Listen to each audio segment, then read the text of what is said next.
नमस्कार दोस्तों, स्वागत है हमारे खास पॉडकास्ट में जहां हम हिंदू धर्म के गहरे रहस्यों और प्रेरणादायक कहानियों को भगवान कृष्ण की जुबानी सुनते हैं। आज का विषय है भगवान विष्णु का तीसरा अवतार, वराह अवतार। तो कृष्ण जी, कृपया हमें बताइए कि वराह अवतार की कहानी क्या है और इसका महत्व क्या है। पुत्र, आज मैं तुम सबको अपने तीसरे अवतार वराह अवतार की लीला सुनाता हूं। यह कथा तब की है जब धरती संकट में थी। इस अवतार के माध्यम से मानव शरीर के साथ परमात्मा का पहला कदम धरती पर पड़ा। मुख शुक्र का था, लेकिन शरीर इंसानी। उस समय हिरण्याक्ष नामक दैत्य ने अपनी शक्ति से स्वर्ग पर कब्जा कर लिया था। उसने पूरी पृथ्वी को अपने अधीन कर लिया। हिरण्याक्ष यानी हिरण्य मतलब स्वर्ण और अक्ष मतलब आंखें, जिसकी नजरें हर समय दूसरों के धन पर लगी रहती हो, वही हिरण्याक्ष है। उस असुर ने अहंकार में आकर भूमि देवी का अपहरण कर लिया और उन्हें समुद्र के गहरे तल में छिपा दिया। इससे सृष्टि में असंतुलन उत्पन्न हो गया। देवता और ऋषि मुनि अत्यंत चिंतित हो गए और उन्होंने मेरी शरण ली। मैंने कहा, चिंता मत करो, मैं इस संकट को समाप्त करने के लिए अवतरित होऊंगा। तब मैंने वराह का रूप धारण किया।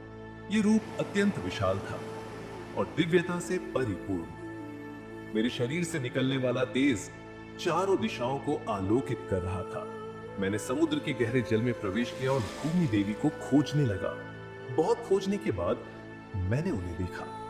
वे असुर हिरण्याक्ष के कारण भयभीत थी, लेकिन तभी हिरण्याक्ष ने मुझे चुनौती दी।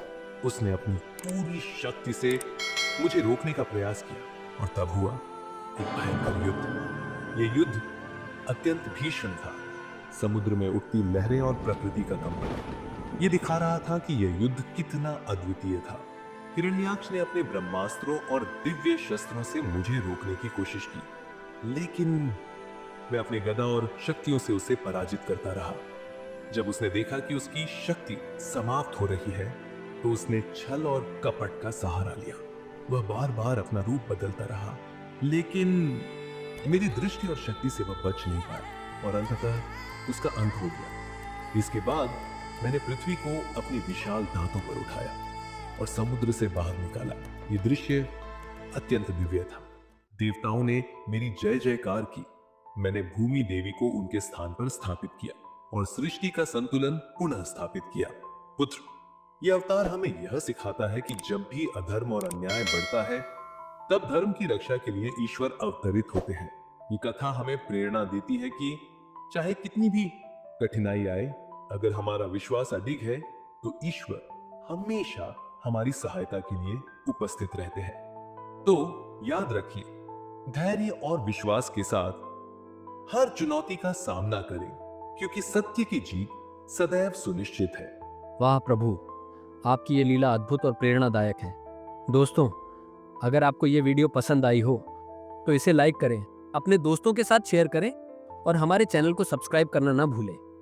अगले एपिसोड में हम भगवान विष्णु के चौथे अवतार, नृसिंह अवतार की कहानी सुनेंगे। तब तक ध्यान रखें, धैर्य और धर्म के मार्ग पर चलते रहें।